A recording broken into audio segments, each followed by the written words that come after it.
이사야 41장 1절에서 20절 전환된 나 그랬어요.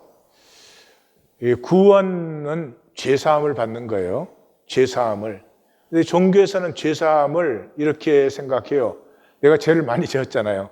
그러니까 이제 하나님 앞에 고백을 하면 하나님이 뭐 죄를 이제 없는 것으로 해준다.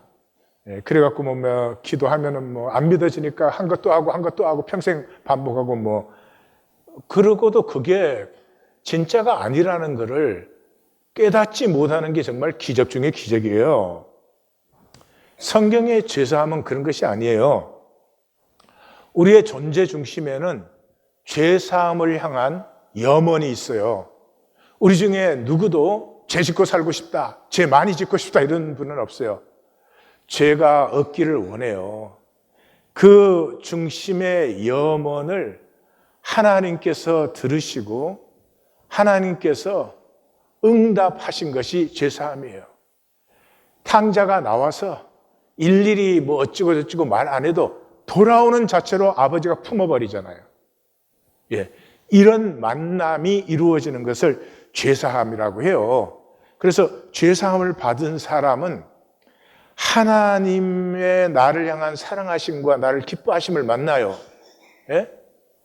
나는 내가 이렇게 죄를 지었으니 아버지에게 무슨 가치가 되랴 이런 생각이 나에게 있었는데 막상 아버지 앞에 나갔더니 내가 말하기도 전에 아버지는 나를 사랑으로 품어 안으시고 기뻐하시고 좋은 옷을 입히시고 반지를 다시 끼워주시고 잔치를 베풀어 주시고, 다시 말해서 이는 내 사랑하는 자요 내가 너를 기뻐한다 하는 아버지의 가슴을 만났을 때 transformed, energized, 아버지에게 난 참 자격이 없다 그렇게 생각을 했는데 그 아버지의 나를 사랑하고 기뻐하는 마음을 받는 순간에 새 힘이 생기고 존재의 가치감이 느껴지는 이것을 죄사함이라고 합니다. 그래서 죄사함을 받은 자는 더 이상 세상의 종로로 가지 않고 그 거짓의 종로로 가지 않고 자기의 중심의 진실을 내 본마음을 살기 시작하는 위대한 싹이 열리는 거예요. 이번 주 본문은 한마디로 나와 너의 관계를 알라 하는 것이에요.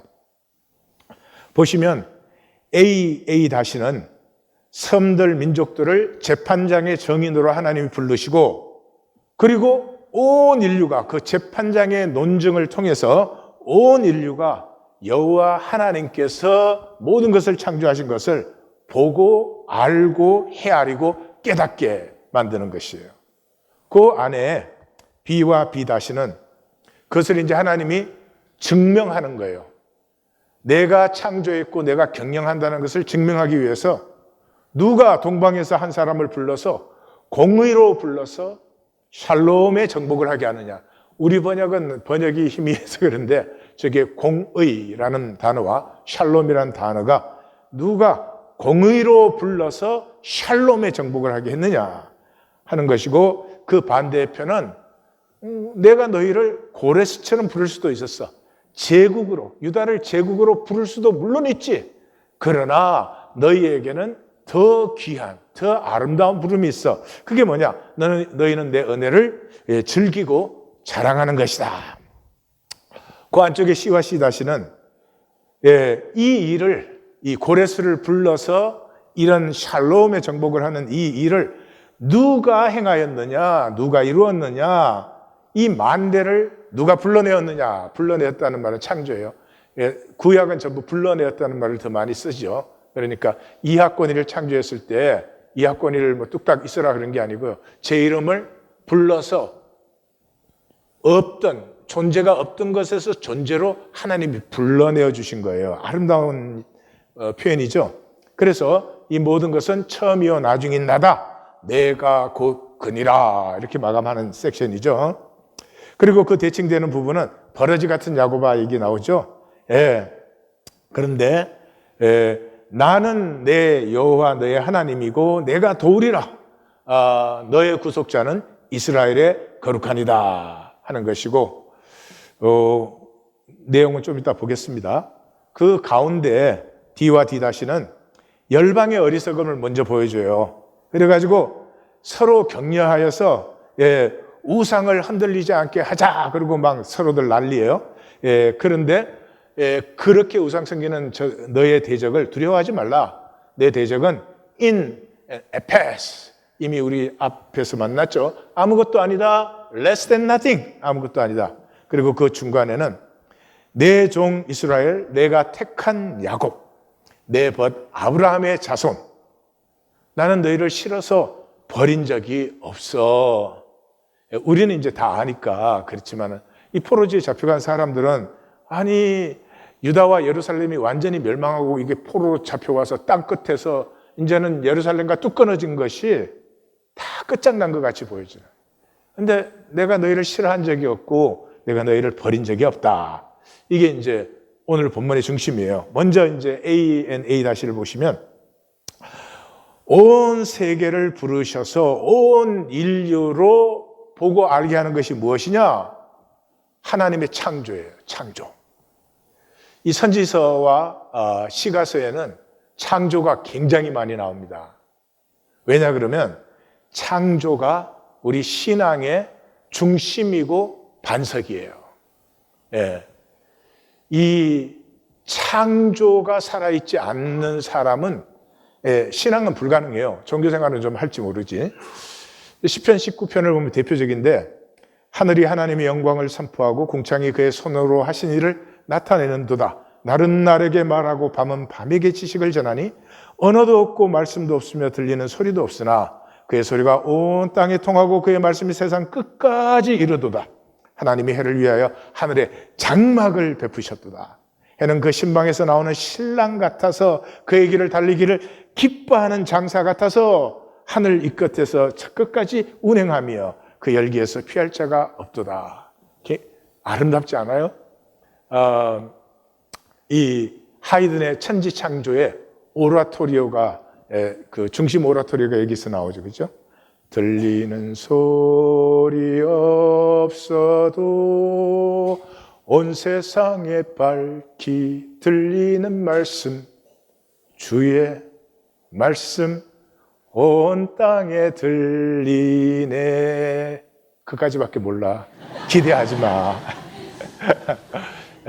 제가 지난번 목회할 때는 제 생츄어리가 있었어요. 마음이 힘들고 지치면은 이 롱아일랜드는 바닷가가 있거든요. 근데 그 바닷가에 나가면 갈대밭이 있고 거기에는 물이 이렇게 호수처럼 들어와 있는 만이 있고 그래요. 거기에 나가서 그냥 가만히 앉아 있는 거예요. 거기는 이제 호수처럼 물이 만으로 들어와서 이렇게 물이 찰싹 그래요. 그런데도 그 찰싹거리는 파도가 사실은 참 깊은 바다와 연결되어 있잖아요. 그러니까 그 깊은 바다와 이 물결의 이 잔물결의 교통함이 그게 느껴져요. 그리고 갈대잎이 있으면은 그 갈대잎 속에 생명 에너지가 느껴져요.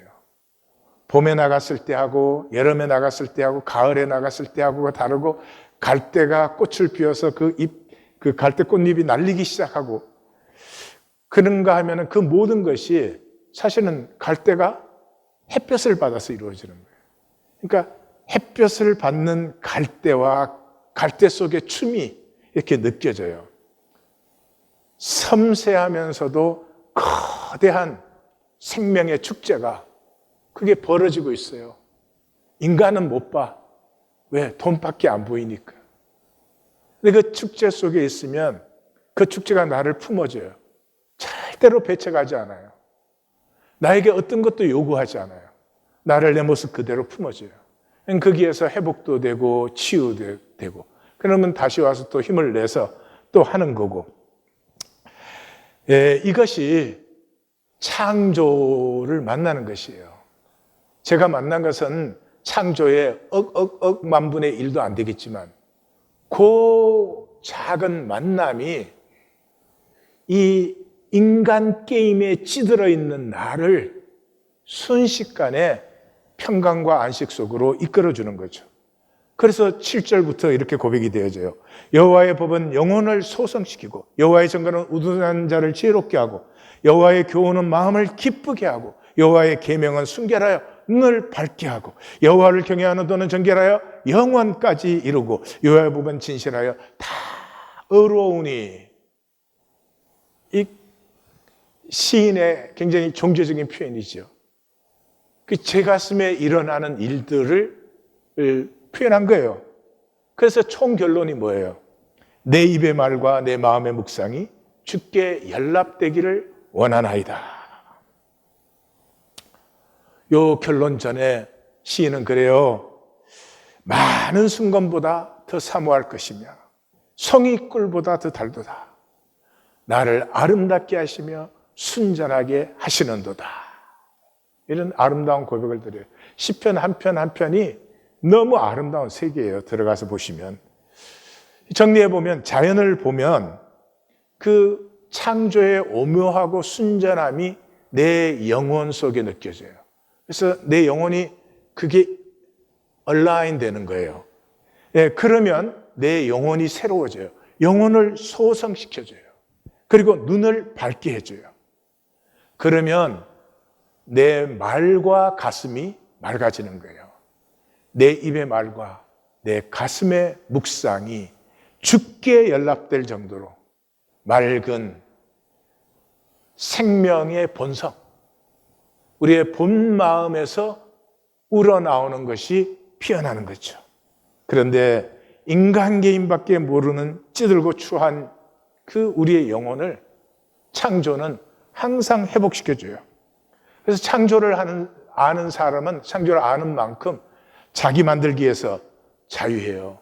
창조를 모르면 자기 만들기에 미쳐 있어요. 말 한마디도 그냥 못해요. 사람에게 뭔가를 보이려고 하는 거예요. 이건 무의식적이죠. 그리고 끊임없이 두려워해요. 내가 이게 좀 잘나게 멋있게 안 보일까 봐 끊임없이 두려워해요. 그 다음에 B에서 B-는 이제 너희를 유다 제국으로 내가 부를 수 있었지. 고레스같이 부를 수 있었지. 그런데 너희의 부르심은 고레스의 부르심과 달라. 사실은 더 나은 부르심이에요. 그건 무엇이냐? 여호와를 즐기는 것이다. 여호와의 선하심을 맛보아 알지어다. 여러분, 즐김은 그냥 되는 거예요. 즐기려고 해서 즐겨주면 즐김이 아니죠. 즐김은 그냥 피어나요. 뭐만 없으면, 욕심만 없으면. 욕심은 즐길 수가 없어요. 즐김이라는 말은 그냥 생각만을 얘기하는 게 아니에요. 즐김이 가치예요. 가치가 없는 것은 즐길 수가 없어요. 내가 즐겼다면은 가치가 귀하기 때문에 즐겨진 거예요. 그래서 그 15절 16절을 보면은 보라 내가 너를 이가 날카로운 새 타작기로 삼으리니 내가 산들을 쳐서 부스러기로 만들 것이며 작은 산들을 겨같이 만들 것이라. 내가 그들을 까부른 적 바람이 그들을 날리겠고 해오리 바람이 그들을 흩어버릴 것이로 돼. 이게 15절 16여기까지가 고레스 얘기한 거예요. 고레스가 이렇게 정복을 하는 것이에요. 근데 끝에다 되자 하나 붙여놨어, 우리 번역은. 이걸 읽는 사람이, 예? 고레스는 고레스로 불렀지만 너희는 너희 부름이 어떻게 이렇게 읽을 수가 있겠어요? 참 우리의 번역이 안타깝습니다. 버릴 것이로 돼. 너는 여호와로 말미암아 즐거워하겠고 이스라엘의 거룩한 이로 말미암아 자랑하리라. 나는 나의 즐거움이에요. 즐거움이 나를 피우는 거예요. 즐거움이 아닌 것은 나를 못 피워요. 능력으로 나를 만들었어. 즐기지는 못해요. 나 이렇게 출세한 사람이야. 나 이렇게 성공한 사람이야. 별로 아름답지 않은 경우가 대부분이에요. 왜냐하면 즐김이 없기 때문이에요. 아름답다는 말은 자기가 자기됨을 즐거워할 때 아름다운 거예요. 아기들은 다 아름답죠. 구원받았다는 말은 거듭났다는 말이죠. 거듭났다는 말은 이 현상에 만들게 하던 내가 하나님의 영원과 무한을, 그 창조를 즐기는 거예요. 영원과 무한은 개념이 아니다. 종교에는 이거 개념이에요. 영이라는 개념을 갖고 있어요. 개념은 모르는 거예요. 아는 게 아니에요.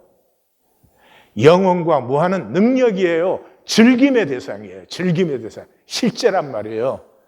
영혼과 무한을 즐기는 만큼 이 세상에 거짓 만들기 위해서 자유해지는 거죠. 근데 종교는 이걸 빼앗아 가지고 종로로 시켜요. 종교는 쇠뇌를 시키잖아요. 반복해서 가르쳐 가지고.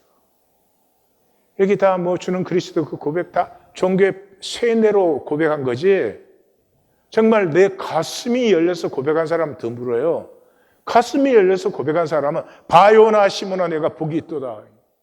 하늘과 땅의 권세를 드디어 누리고 다스리게 되고 교회 겨우 댕기는 고백. C.S.C.는 모든 것을 창조하신 불러내신 그 알파와 오메가 되신 하나님 나 여호와라. 여기 이제 버러지 같은 야곱아 두려워 말라. 예, 내가 도우리라 반복하시고 나는 내 구속자다 그러시죠. 버러지 같은 이렇게 부르시는 것은 앞에서 이미 나왔잖아요. 하나님이 없이 우리는 티끌이고 먼지예요. 그런데 아무것도 아니어도 괜찮다는 거예요. 하나님이 없으면 뭐 괜찮은 게 아니라 그냥 아무것도 아니에요. 왕관을 썼어도 아무것도 아니고 출세 성공을 했어도 아무것도 아니라는 걸 아셔야 돼요. 예. 뭐가 중요한 것이에요? 나와 함께함이 중요하다. 네가 버러지 같아도 나와 함께하면 너를 창조한 목적을, 너를 이 세상으로 불러낸 그 가치와 의미의 영광의, 나의 영광의 어마어마함을 너는 알고 누리고 즐거워하게 돼요.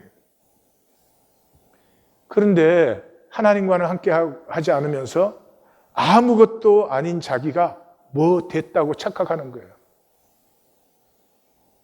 사람들끼리 서로 인정하잖아요. 그 아무것도 아닌 그 인정 좀 받은, 자기가 뭐라고 착각해가지고 그 뭐 된 것 좀 보여주고 뭐 된 것으로 또 인정 좀 받고 이건 뭐 구글도 아니고 깡통도 아니고 그런 짓거리를 하고 있다 이 말이죠. 너에게 있어서 중요한 것은 나와 함께하는 것, 내가 너의 구속자라는 것을 알고 누리는 것. 그래서 DSD-는 세상은 그래서 어리석어요. 두려워하고 떨며 함께 모여서 금딱지 붙이고 매질꾼을 격려하여서 땜질을 빈틈없이 해서 흔들리지 아니하리라. 그러니까 여기 읽으면 이제 옛날에 우상을 어떻게 만들었는지 금방 알 수 있죠. 우상은 사이즈가 크니까 원피스로 못 만드니까 여러 피스를 만들어 가지고 이거 갖다 끼워서 맞춘 것 같아요. 그런데 잘 맞지 않으면 이게 잘 흔들려 가지고 그 신인 주제에 다리가 팔이 덜그럭거리면 되겠어요? 그러니까 막 격려하는 게 뭐냐 그러면 매질꾼을 격려해서 땜질을 빈틈없이 해가지고 막 세월이 지나가도 끄떡없이 서 있는 우상 만들면 된다. 웃기세요? 어리석게 보이세요? 우리가 똑같은 짓을 하면서 내 삶에 내 가족, 내 기업, 내 사회생활, 내 종교생활 이런 거 짝짝짝 잘 붙여가지고 사람들에게 그럴듯하게 보이는 거 똑같이 하고 있잖아요. 세상은 그렇게 한다는 거예요. 그런데 하나님께서는 두려워 말라. 내가 너와 함께함이라. 놀라지 말라. 나는 내 하나님이 됨이라. 내가 너를 굳세게 하리라. 참으로 너를 도와주리라. 참으로 나의 오른손으로 너를 붙들리라. 너의 대적은 in and e패스. 앞에서 보았죠. in은 nothing. 에페스는 less than nothing. 보세요. 내 대적들은 결국 소멸되는 것이에요. 그게 제국이 됐든 황제가 됐든 다 소멸되잖아요. 소멸되는 것이에요. 소멸된다는 것은 사실은 잠깐 있는 것처럼 현상적인 착각을 만들어내지만 실제가 아니니까 소멸되는 것이죠. 그러니까 대적 두려워하지 말라. 그들이 소멸되는 것. 이제 다음 주에 가면은 소멸되는 거 봤지. 아수르도 소멸돼. 바벨론도 소멸돼. 무르각 발라란도 소멸돼. 하고 나와요. 그 소멸될 것을 뭘 두려워해? 그래서 이 본문에서는 사실은 제일 중요한 것이 이 나라는 것이 굉장히 많이 나오는 것이에요. 시작이 누가 그래요. 2절과 4절에서 세 번씩 두 번 누가 이렇게 해요. 그리고는 하나님이 나 그래요. 그리고는 세상의 우매함을 보여주죠. 5절에서 7절까지. 저들의 그 만들기, 막 잘 만들면 뭐가 된 줄로 생각하는, 그냥 세상에 속아서 놀이전 뭐하고 조건 만들기 한다 이 말이죠. 그리고 8절에서 14절이 핵심이에요. 거기에는 나가 14번 나오고 너가 21번. 성경은 참 재밌잖아요. 항상 그 7, 3, 10 이런 숫자에 이게 성령님이 인도하시는 거예요. 적는 사람이 일부러 그러지는 않겠죠. 그리고 나서 15절에 19절까지 다시 앞에서 나 3번 했잖아요. 여기 나 3번씩 2번 나와요. 나는 긍휼과 신실로 이 가난한 자, 가련한 자들에게 은혜를 베풀고 메마른 곳을 기름지게 하고 그러는 하나님이다. 그리고 20절이 모든 인류가 그것을 통해서 보고 알고 헤아리고 깨닫게 될 것이다. 하나님이 창조하신 것을. 하나님이 창조하셨다면 하나님의 소유권이에요. 하나님이 창조하신 것을 양도받은 적이 있으세요? 돈 드리고 양도받은 적이 있으세요? 양도 안 되잖아요. 이 인간의 어리석은 것은 내 소유권이에요. 도대체 뭐를 가질 수 있습니까? 내 육체조차도, 내 삶조차도 내가 가질 수 없는데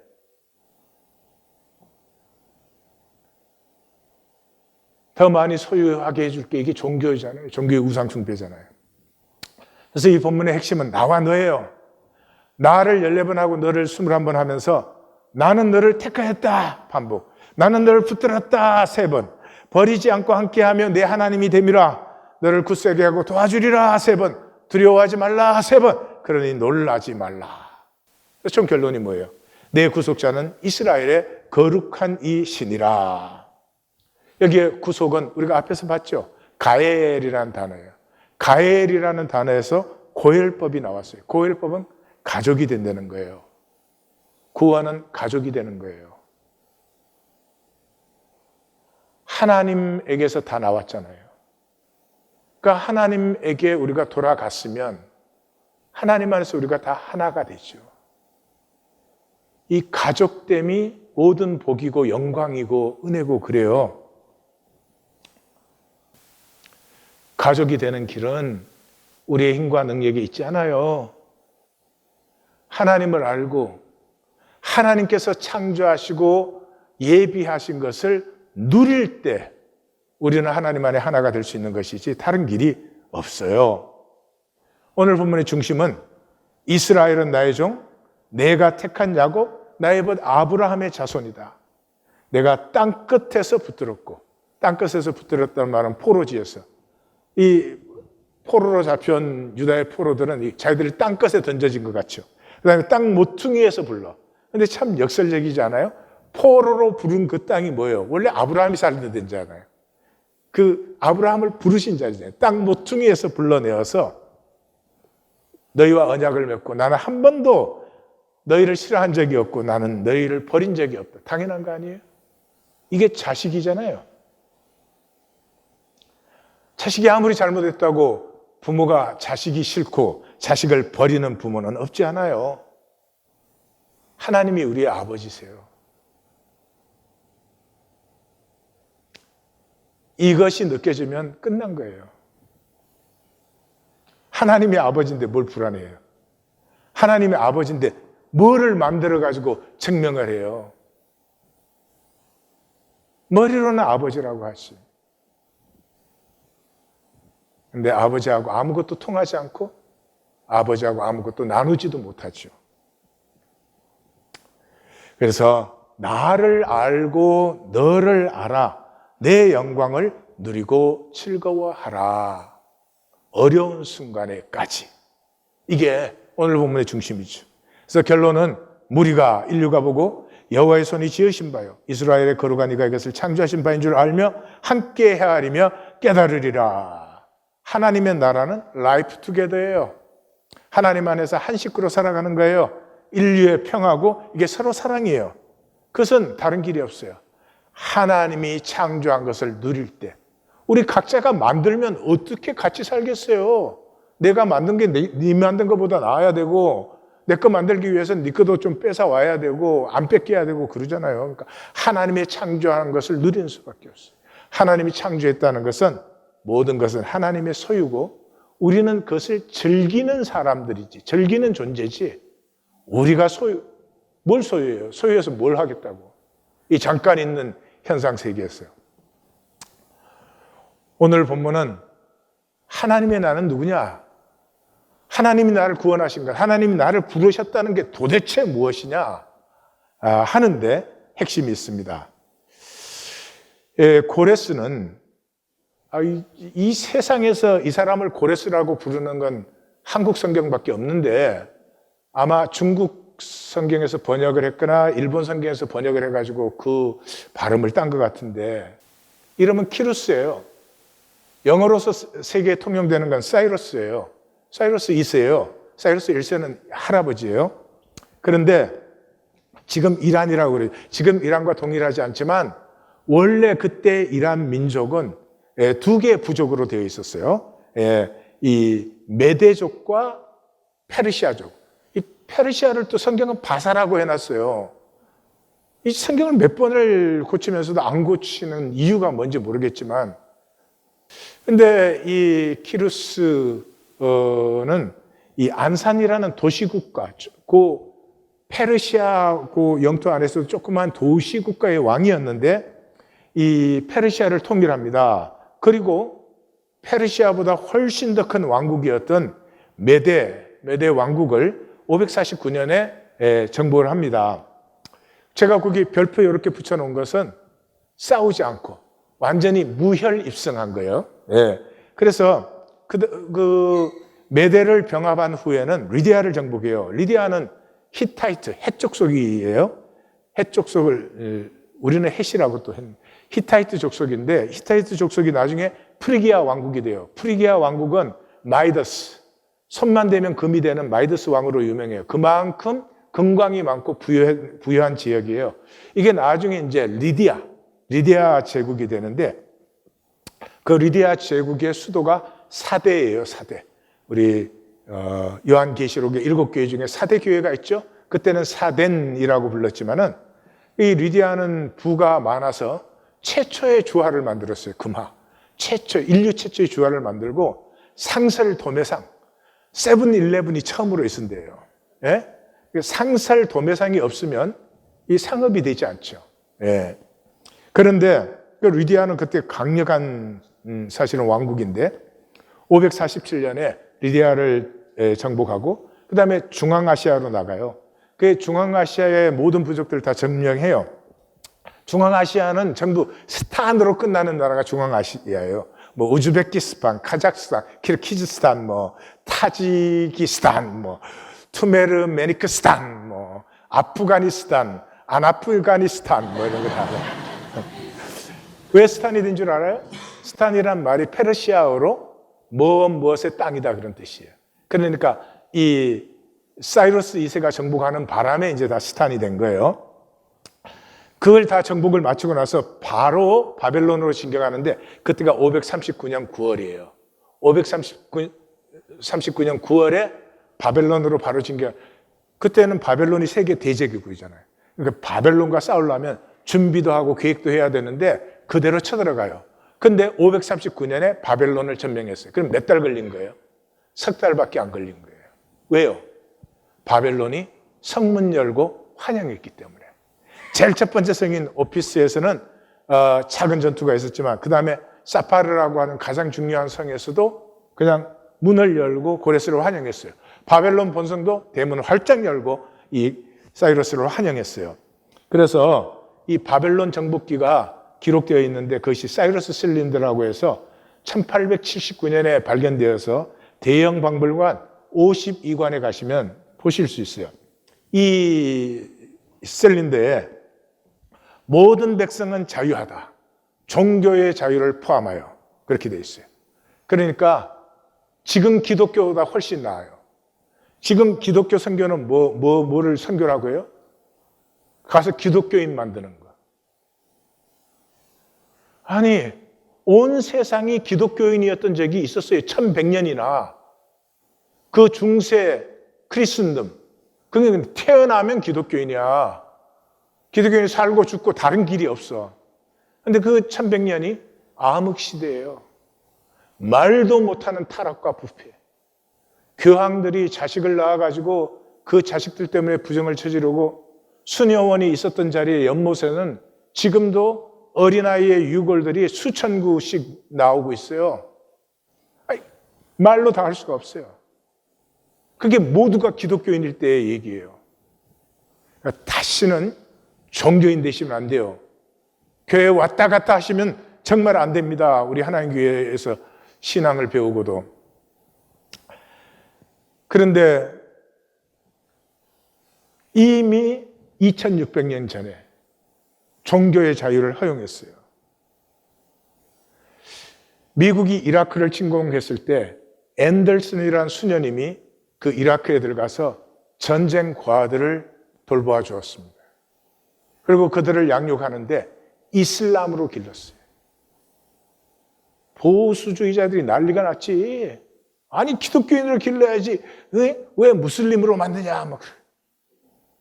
여러분, 예수 그리스도를 주로 고백하는 것은 자기 마음에 차원하는 깨달음이 있어서 고백을 해야지 걔를 그렇게 길러가지고 한 건 무슨 소용이 있냐고요. 예? 바요나 시모나 복이 있다.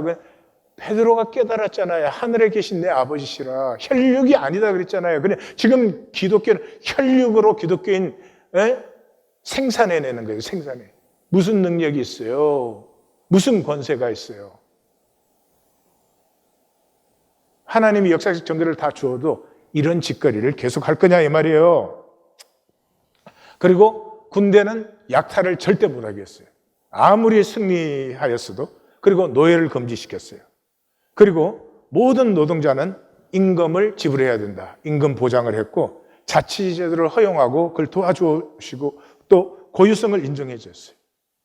2600년 전에 우리보다 나아요. 우리 백인 흑인 차별 안 해요? 예? 부자 가난한 사람 차별 안 해요? 종교 차별은 또 얼마나 심해? 무슨 뭐 남미나 이런 데 아프리카에서는 이상한 종교 보면 판단 정죄는 빠르지. 왜 종교를 보냐고. 그 사람 영혼을 봐야지. 그 사람의 조건과 상황이 무엇이 됐든지 우리가 십자가의 사랑으로 섬기면 그 사람이 그리스도를 만나서 고백을 하는 거지 우리가 기독교인 만들어 무슨 소용이 있냐고요. 근데 그때 벌써 풍습, 문화, 종교, 고유성을 다 인정해 줬어요. 그리고 538년에 그 바벨론 정복으로 1차 제국 완성을 하고 나서는 제국 안의 모든 포로와 노예를 해방시켜 줬습니다. 놀라지 마십시오. 해방시켜 줄 때 그동안의 임금을 계산해서 지불했어요. 그 당시 전쟁에 가서 노예로 잡아왔으면 그냥 써먹었어요. 써먹다가 죽으면 그만이에요. 근데 그 임금을 계산해서 지불하고 그들을 고향으로 돌아가기 원하면 돌려가게 하고 성전과 성벽을 다 재건해주고 그 당시에는 그 나라의 보물은 다 신전에 있는 거예요. 신전에. 그 신전에서 바벨론이 뺏어왔던 보물을 다 돌려줬어요. 그리고 자신을 그렇게 선포했어요. 나는 정복자가 되기를 원하지 않는다. 나는 노예의 해방자가 되기를 원한다. 사이러스가 그 제국의 노예들을 볼 때 이 전쟁에서 잡혀온 노예는요, 주거의 자유가 없어요. 직업의 자유가 없어요. 언어 풍습에 자기가 와서 다 빼앗겨요. 그리고 짐승처럼 그렇게 대접받아요. 나는 이 사람들이 사람으로서의 떳떳한 대접받기를 원한다. 이 사람이 우리 한국 성경이 고레스라고 하는 사람이에요. 영상을 한번 보십시오. Cyrus, king of the Persians, has entered Babylon without a fight. The great empire of Babylon, which ran from central southern Iraq to the Mediterranean, falls to Cyrus. And Cyrus makes a declaration. And that is what this cylinder is. The declaration made by the ruler, guided by God, who had toppled the Iraqi despot and was going to bring freedom to the people. In ringing Babylonian, it's written in Babylonian, he says, I am Cyrus, king of all the universe, the great king, the powerful king, king of Babylon, king of the 4 quarters of the world. They're not shy of hyperbole, as you can see. This is probably the first real press release by a victorious army that we've got. And what is the great king, the powerful king, the king of the 4 quarters of the world going to do? He goes on to say that having conquered Babylon, he will at once let all the peoples that the Babylonians, Nebuchadnezzar and Belshazzar, have captured and enslaved go free.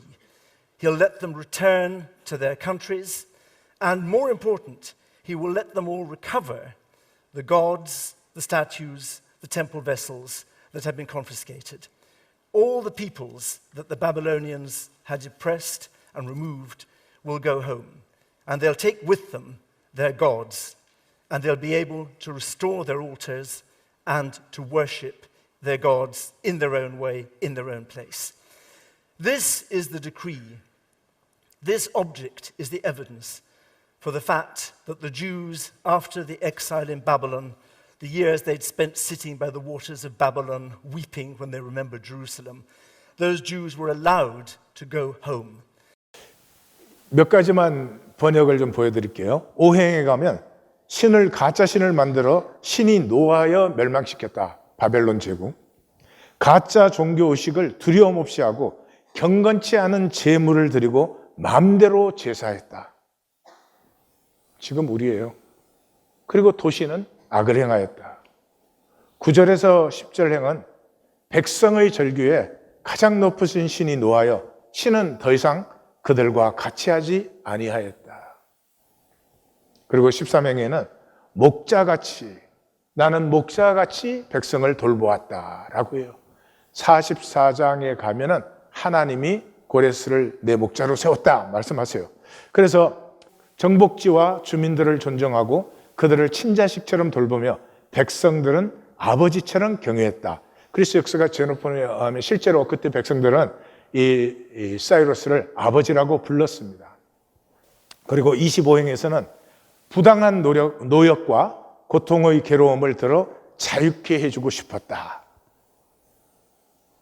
자기가 얼마나 정복하느냐 별로 관심이 없었어요. 이 사람은 알았어요. 자기가 정복했다고 자기 소유가 아니라는 것을. 하나님은 사랑이세요. 우리는 하나님의 생명, 하나님의 형상으로 창조됐어요. 우리도 사랑이에요. 우리도 사랑이에요. 얼마나 성공했냐, 출세했냐, 그건 우리 인간 게임, 살아있을 동안이에요. 내가 누구냐는 얼마나 사랑했느냐예요. 사랑은 딱 한 가지, 가짜만 아니면 돼요. 사랑이 가짜면 그건 모욕이죠. 종교는 거짓 숭배를 하는 거지. 하나님 사랑하지 않아요. 딴 거 사랑하는데 하나님 그래요. 보세요. 유다는 여호와를 섬기는 종교를 가졌어요. 근데 멸망하고 포로로 던져졌어요. 이방 왕은 여호와를 알지도 못해 여호와 종교를 갖지도 않았어요. 그럼에도 불구하고 하나님이 창조하신 본마음, 그 백성들을 보면서 그들의 아픔을 아파하고 슬퍼하고 어떻게 하면 자유케 해줄까? 어떻게 하면 좀 더 낫게 보람있게 살 수 있게 해줄까 싶은 그 본마음을 가졌어요. 그 본마음이 구원받은 것이고 그 본마음이 하나님을 섬기는 것이다. 이렇게 얘기해요. 그래서 이 고레스 쓸린데 나오는 지금 제가 읽어드린 말씀과 이사야 선지자가 선포하는 말씀이 거의 일치하잖아요. 이게 종교적으로 배워야 될 일이에요. 사람이 순전하면 안 가르쳐도 아는 것이에요. 그리고 헤드로토스와 크네스폰과 마키아벨리 같은 사람들은 인류의 가장 참 지도자의 본으로 이 키루스를 꼽았습니다. 마키아벨리 같은 사람들은 모든 그 황제와 군주들은 뭐 운이 좋아서 상황이 그렇게 돼서 된 거지만 진정한 자기 자신의 자질로 이 군주가 된 사람은 키루스밖에 없다 이렇게 했어요. 그래서 3절에 우리 번역 굉장히 이상하지만 그가 그들을 쫓아가서 그의 발로 가보지 못한 길, 이게 뭐냐 그러면 키루스가 정복한 세계는요 절반이 자기가 직접 가지 않았어요. 그냥 자기 군대 보내면 문을 열어줬어요. 그래서 그의 발로 가지 않은, 직접 가지 않고 정복이 됐고 그 다음에 안전히 지났더니 샬롬, 그가 가는 곳에는 피 흘림이 없었어요. 절반 이상이 그냥 문 열고 환영했어요. 이게 복의 길이에요. 세상 그러죠. 악착같이 싸우라고. 조금도 손해보면 안 된다고. 아닙니다. 무엇을 하시든지 이 사람들이 잘 됐으면 좋겠다. 이 사람들의 삶에 복된 열매가 피어나면 좋겠다. 어려움과 아픔은 회복되고 기뻐하는 모습을 함께 나누면 좋겠다. 그 마음이 중심에 있으면 무엇을 하셔도 성령의 지혜와 총명을 받게 됩니다. 이 본문에서는 나아가 그래서 수도 없이 나와요. 지금부터 이제 마칠 때까지. 막 계속 1인칭으로 말씀하세요. 그리고 그걸 강조할 때는 그냥 나가 아니고 I am으로도 막 계속 나옵니다. 삶은 모험과 여정이에요. 하나님이 우리를 불러내신 이유는 하나님의 생명이 피어날 때 얼마나 아름답고 복된지를 체험해 보라고.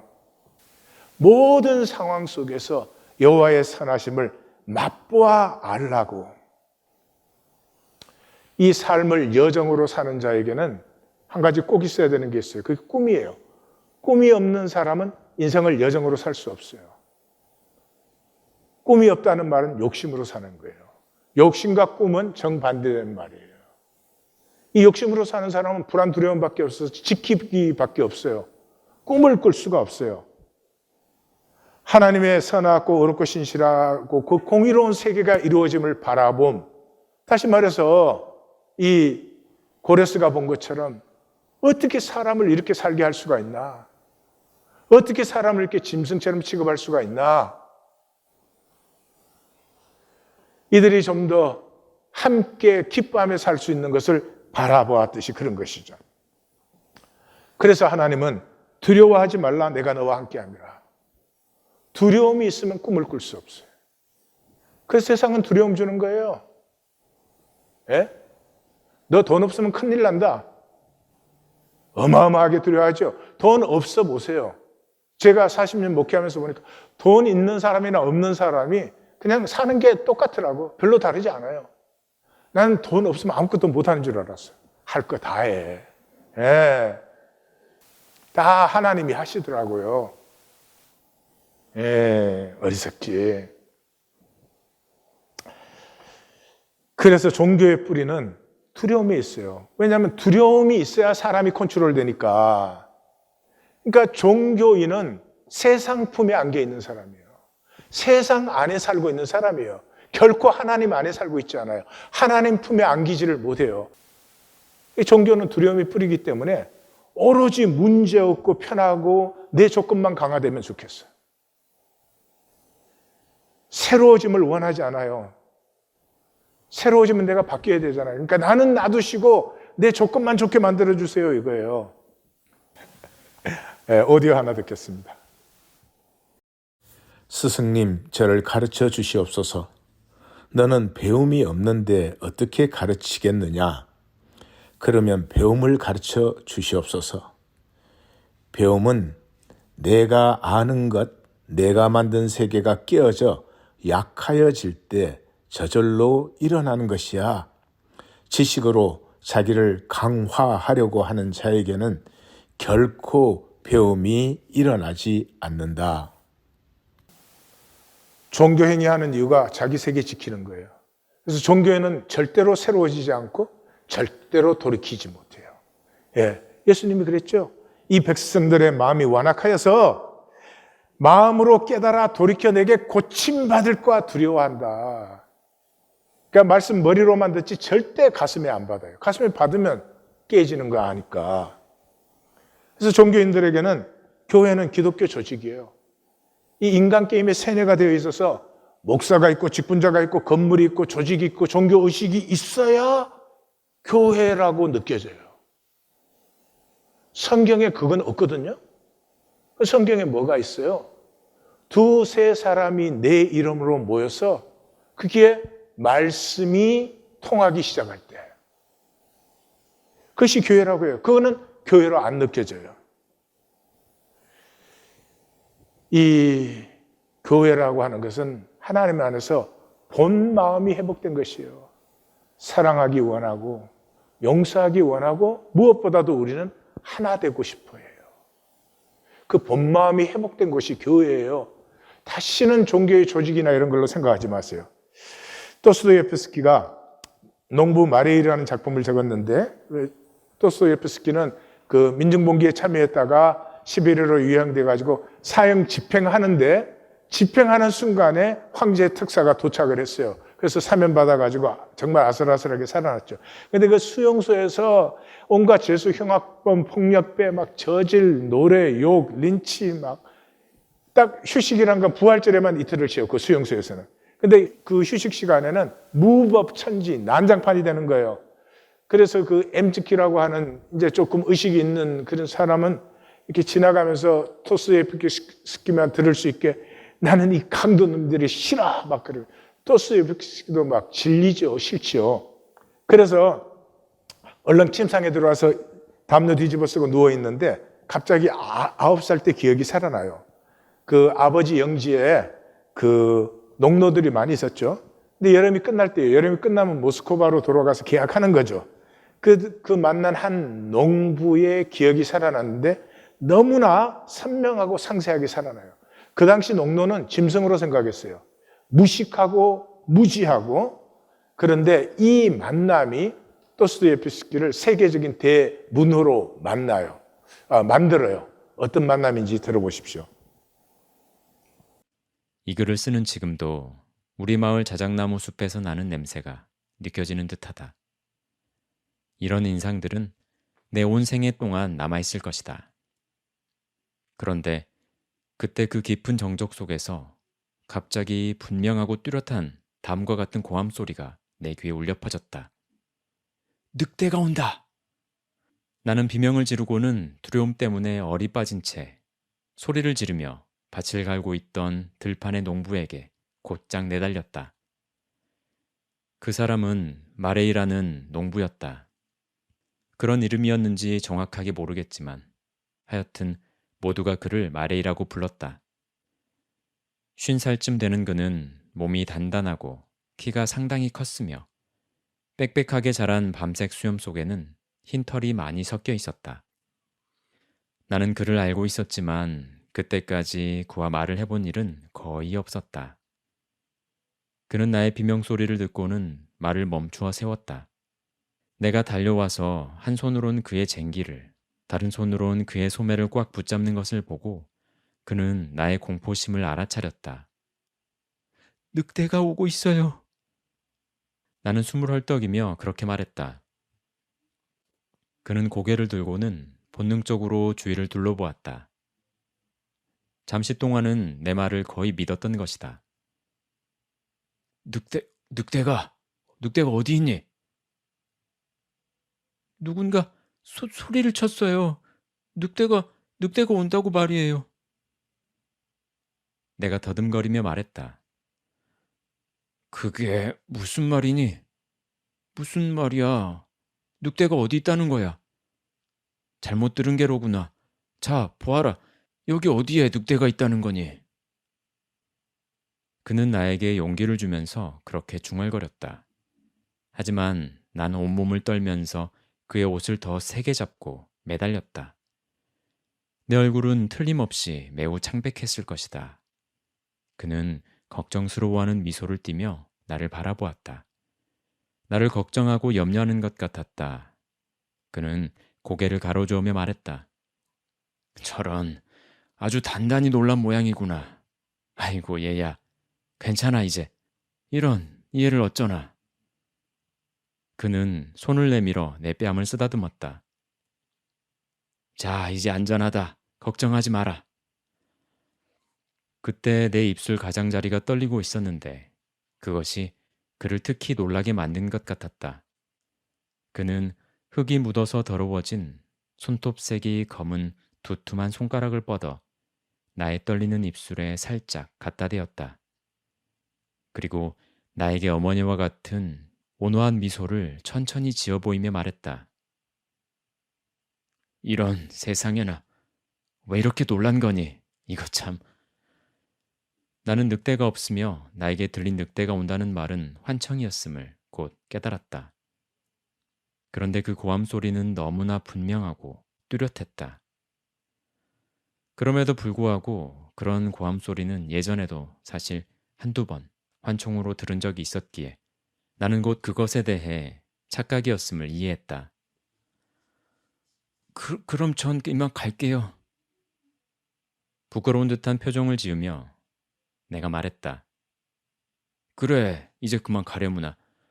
내가 너의 뒷모습을 지켜볼 테니 걱정하지 말거라. 절대로 널 늑대에게 넘겨주지는 않으마. 여전히 온화한 미소를 지며 그가 덧붙였다. 자, 주님이 너와 함께 하실 거다. 그리고 그는 나에게 송호를 그어주더니 자신도 송호를 그었다. 나는 거의 10걸음마다 뒤를 돌아보면서 걸어갔다. 내가 가는 동안 내내 마레이는 자신의 말과 함께 우두커니 서서 내 뒷모습을 바라보았다. 내가 뒤를 돌아볼 때마다 고개를 끄덕여 주기도 했다. 고백하자면 나는 그 사람 앞에서 그토록 경악한 모습을 보였다는 것이 좀 부끄러웠다. 하지만 계곡의 비탈을 올라가서 첫 번째 곡물 창고에 이를 때까지도 여전히 늑대가 나올까봐 무척 겁을 내며 걸어갔다. 거기에 다다르자 공포심이 완전히 사라졌는데 그때 갑자기 어디서 나타났는지 우리 집 강아지 볼초크가 내게 달려들었다. 볼초크 덕분에 완전히 기운을 차린 나는 마지막으로 한 번 더 마레이 쪽을 돌아보았다. 그의 얼굴은 이미 뚜렷이 볼 수 없을 만큼 멀어져 있었지만 여전히 나에게 부드럽게 미소 지으며 고개를 끄덕이고 있다는 것을 느낄 수 있었다. 내가 그에게 손을 흔들자 그도 내게 손을 흔들어 주었다. 그리고 나서 그는 말을 움직여 밭을 갈기 시작했다. 이 불안에 뜨는 마음을 편안하게 받아주고 이제 늑대가 오는 것이 착각이라는 것을 알고 떠났지만 머리로 안 것이고 가슴에는 아직 두려움이 있어서 자꾸 뒤돌아보는 이 도스토옙스키를 내가 지키고 있어 하기 위해서 끝까지 지켜봐주고 마지막으로 걔를 만나고 마음이 편안해져서 손을 흔들었을 때 그때 손을 흔들어주고 일을 다시 시작하는 그 모습에서 도스토옙스키는 짐승이라고 생각했던 농노의 그 본 마음과 자기는 귀족이고 농노를 부리는 입장이지만 그 자기의 본 마음이 서로 만났을 때 어떠한 일이 일어나는지를 체험하게 되고 드디어 인간에 대해서 얘기할 수 있는 사람이 되어서 그는 세계적인 대문호가 되었습니다. 구원은 본 마음이 회복되는 것 이상 아무것도 아닙니다. 몸을 불사르게 내어주면서 교회를 다니지 마십시오. 본 마음으로 보고 아는 것이 생명을 피웁니다. 성경 못 읽어도 괜찮습니다. 아니, 성경 읽을 줄 모르던 우리 앞에 어머니 할머니들이 진짜 신앙이었죠. 본과 알면 종교가 버린 것이에요. 그래서 손은 그 임자를 알고 나귀는 그 주인의 구유를 알건만은 이스라엘은 알지 못하고 나의 백성은 깨닫지 못한다. 가서 이 백성에게 이르기를 너희가 듣기는 들어도 깨닫지 못할 것이요 보기는 보아도 알지 못한다. 왜? 종교로 세뇌되어 있어서 자기 원하는 것만 머리로 듣지 결코 가슴을 하나님에게 허락하지 않기 때문에. 무엇이 구원입니까? 교회 다닌 공덕으로 죽어서 천국 가는 것입니까? 하나님을 사기꾼으로 만드는 종교. 구원은 거짓 없는 나됨입니다. 하나님께서 창조하신 본래의 나, 세상의 거짓 속에서 내 안의 중심의 진실, 하나님 형상을 피우는 것입니다. 1820 데일리 브레드는 본 마음을 나누는 자리입니다. 이 세상 어디에 돈 내고 만들려고 해도 그런 데 없습니다. 근데 그걸 버리다니 이 얼마나 어리석은 것이에요. 임재 안에서 하나님을 바라봄으로 주께 연락될 말과 묵상을 나누며 함께 본 마음을 피우는 것입니다. 계속 거짓되고 사기꾼 하나님을 만드실 것입니까? 다 같이 기도합니다.